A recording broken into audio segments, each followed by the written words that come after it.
Hello there and welcome. I've got a lesson here for you that is worth its weight in gold. You know, Joseph Campbell, he taught so many great lessons, but he said one time, the cave we fear to enter holds the treasure that we seek. Have you any idea how many times fear has caused people to back away from what they really want? Little boys afraid to ask a little girl to go out. A little girl is afraid to ask a little boy to go out. A person wants to apply for a better position, but they're afraid they might get turned down. They've saved the money and they really want to get the car of their choice, and fear causes them to back away. They've dreamed of moving to another city, and fear causes them to stay where they are. Do you know, fear has been known, James Allen said, to kill a person quicker than a speeding bullet. It is without question the most destructive emotion that we can be involved in. I'm going to show you something here about fear. It's called the terror barrier, but I want to lay a foundation for it. Now, some of these concepts that I'm going to explain, you've probably seen me explain before. But I found a long time ago, and hopefully you have too, that it's the repetition that creates awareness in our mind. We hear the same thing 2 or 3 times. Remember when you were a kid in school, and the teacher would be explaining a problem in mathematics, and you're just not getting it, so they may give you some personal tutoring. They'll say, okay, Bob, now here it is here. And they explain it. Now they say, no, you do this one, and you're stuck. And then they do it again, and you're stuck. And then all of a sudden, oh, now I see. Now I see. Now I see. Now I have a greater degree of awareness. Do you know that awareness is the only thing worth seeking? Do you know that people only earn $50,000 a year because they're aware of earning $50,000? They're not earning 50 because they want it. They would like to earn 100, but they're not aware of how to do the 100. Are they capable? Yes, they are. So I'm going to ask you to listen very carefully because there's a great lesson here. Now, there is the personality that we're talking about. This is anybody's mind and body. Now, we've talked about this on numerous occasions. You have a thinking mind, and whatever you think, you can become.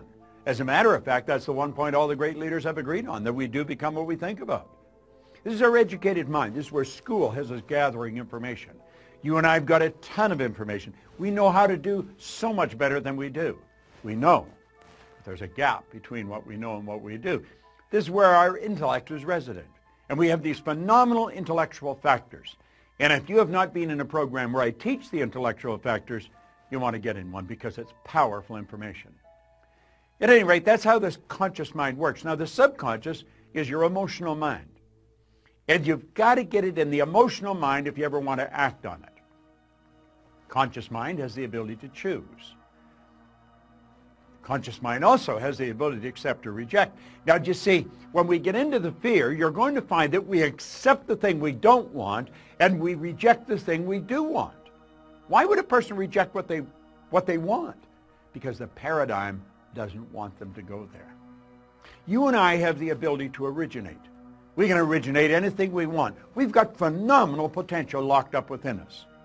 Now, I have found over the years and through studying this and working with hundreds of thousands, in fact millions of people around the world, that gaining a better understanding of ourselves is not that easy. It can be scary. We're tapping into parts of our personality that we're not really familiar with. We're causing ourselves to step out into a new area. Now, the subconscious mind, it'll accept anything you give to it. In fact, it must accept, and it cannot reject. Now, that is very, very powerful. Now, here's the key. Your subconscious mind cannot differentiate between what you imagine and what's real. Now, that is a beautiful concept if we really can get it. See, if you can visualize yourself doing something, you've got the talent inside to do it. Now, why don't we do it? We've got all this information.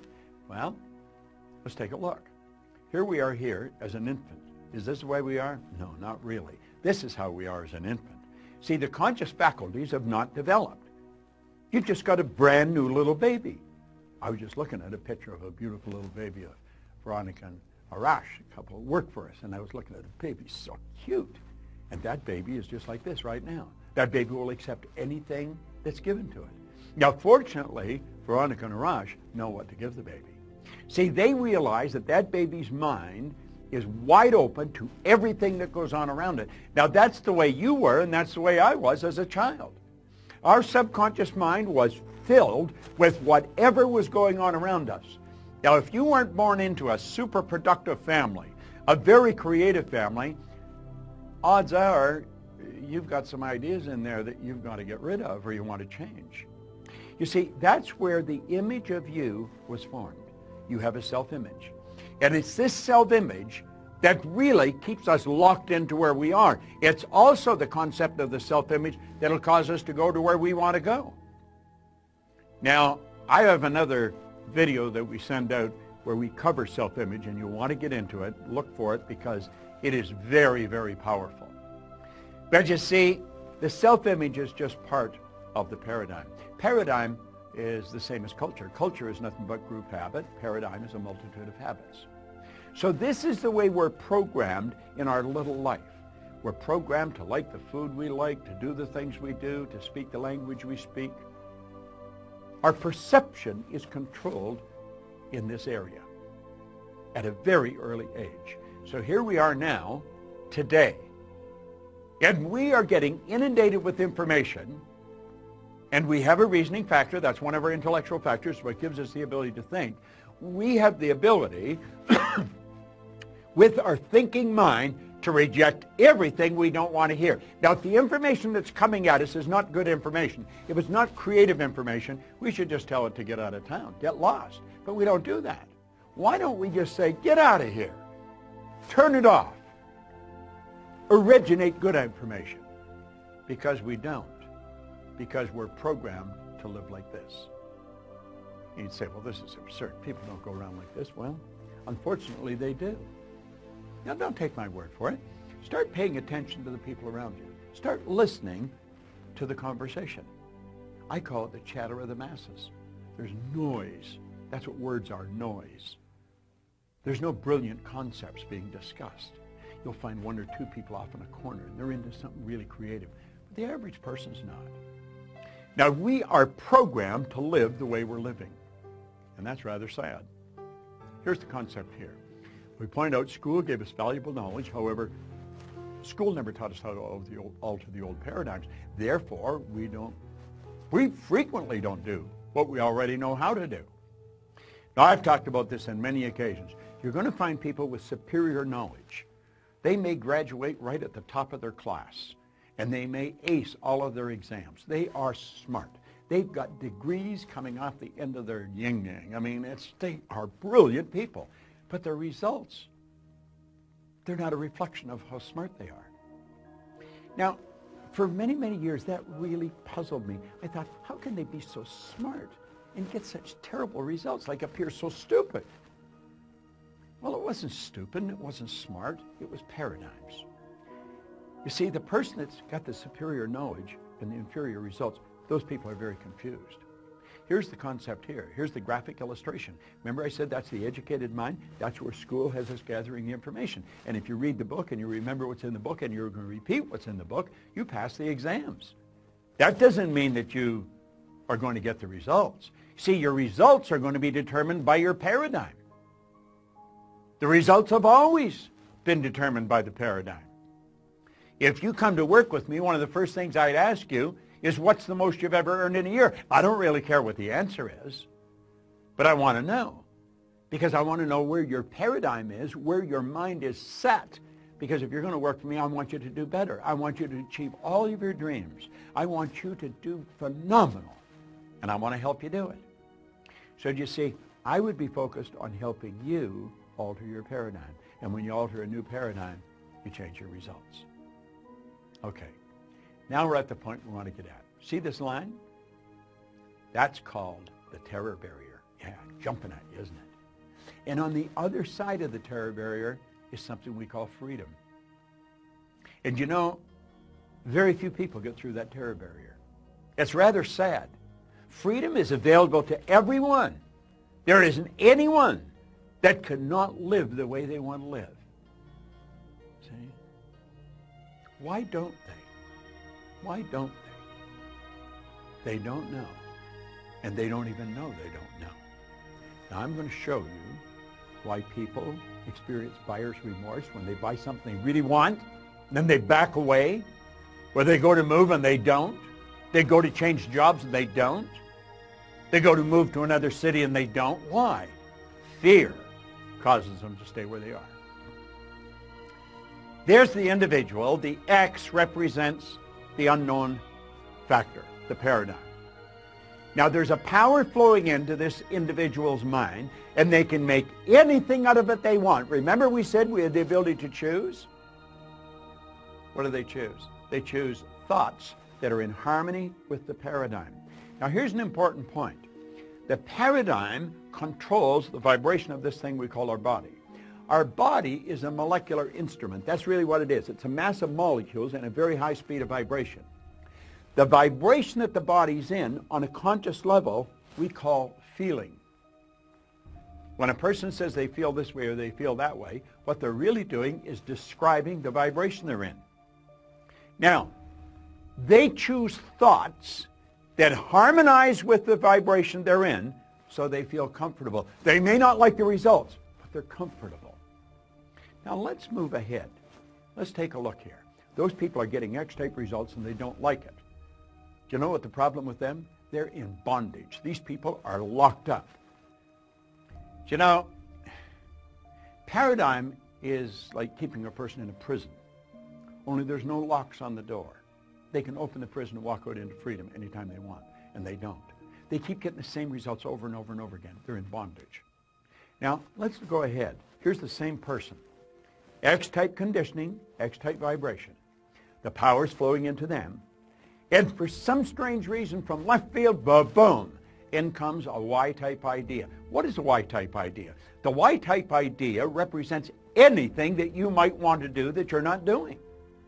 It might be move to another city, change jobs, sell the house, buy the farm, whatever it may be. Ask the little girl for the date. Ask the guy to go to lunch. Go make the sale. Buy what you want. Go where you want to go. That's the Y idea. But as long as the Y idea is just in the conscious mind, it's just going to be an intellectual exercise. It's never going to happen. So how do we make it happen? Well, that's when everything goes haywire. Here we are here, same person, okay? The power flows in. Now what do? They got the Y-type idea. Now, for some strange reason, they know that they've got to get emotionally involved if they're going to act on that idea. They don't understand what's going to happen, but clearly understand this. Your central nervous system is the most complex electrical system in the universe. The central nervous system is mind-boggling. It would make the electrical system in a supercomputer look like a toy. Now, the second you take the idea from your intellect and impress it upon the subjective mind, that's when all hell breaks loose. Because the body moves in to an XY vibration. It's not in the X vibration, not the one that we're comfortable with. May not like the results, but we're comfortable. No, on a conscious level, everything's going crazy. On a conscious level, we experience doubt. The doubt turns into an emotion called fear, and that fear is expressed through the body as anxiety. See, that person is getting emotionally involved to move ahead. Do you know what happens? They hit that terror barrier, and they bounce off it and right back into bondage. And they're so relieved to get back there. They're back where they're comfortable. They've canceled the sale. They've decided not to move. They're going to stay in the job that they don't like. At least they're comfortable. Now, that's not a very good way to live. And you know something? That's something everybody experiences if they're going to grow. You're going to hit that terror barrier. See, the terror barrier is going beyond where you're at, going to a new level. I'm going to tell you something. When I set a goal, if it doesn't scare and excite me at the same time, I know I'm going in the wrong direction. Now, I also understand that my paradigm is going to try and get me to bounce back to where I was. It doesn't want me to move ahead. I don't want to live there. I lived there for the first 26 years of my life, and for the last 50. I've had a phenomenal life. And it just keeps getting better. And I want you to do the same thing. Understand what I've just said. I'm going to back this up. They got emotionally involved in the why idea. That moved their body into a different vibration. On a conscious level, they're experiencing some crazy stuff. They start to doubt their ability. They'll never be able to pay for it. They experience fear. The fear expresses itself as anxiety. And bang, you bounce off that terror barrier and you're right back. Oh, I might not be earning much here, but I know what it is. I would love to move there, but I'm comfortable here. I think I'll just stay here. These people are acting like they have a contract to live forever, and they don't. Do you know what to do? Say, I'm going to get rid of all that. I understand it's there, but I don't want any part of it. And I'm going to go crashing right through that terror barrier. Now, does that get rid of the X energy? No. The X energy is still there, you see. But at least you're over into freedom. You made the move. You did it. And if you continue to feed the right information into your mind, keep feeding that why idea, keep getting emotionally involved in the why idea, you're there, you're on the road. Keep doing that. You're going to find that the paradigm is going to change and it'll just all go away. And you know where you're living? In freedom. You're living where you want to live. Buyer's remorse is when you cancel the sale. Buyer's remorse is when you stop just before you buy what you really want, before you go for the thing that's going to change your life and you know it. It's not moving to the other city. It's not starting the business of your dreams. It's not stepping out and betting on yourself. That's a terror barrier that's causing that. And if you don't learn to go through the terror barrier, I'm going to tell you something. You're going to stay right where you are for the rest of your days. That's not a good place to be. What did Joseph Campbell say? So true. The cave you fear to enter holds the treasure you seek. This is such an important concept. It's a concept that everyone should understand. I want you to watch this particular video 100 times. Play it over and over and over. And if you decide to step out and bet on yourself, understand this. My company is here. Our people are here. We have material that's here to support you to get to where you want to go. You see, I happen to believe that you are God's highest form of creation, that you have deep reservoirs of talent and ability within you. Quit backing away from the life that you really want to live. Step out and bet on yourself. You're the surest thing in the world. And always remember, that cave you fear to enter, it holds the treasure you seek.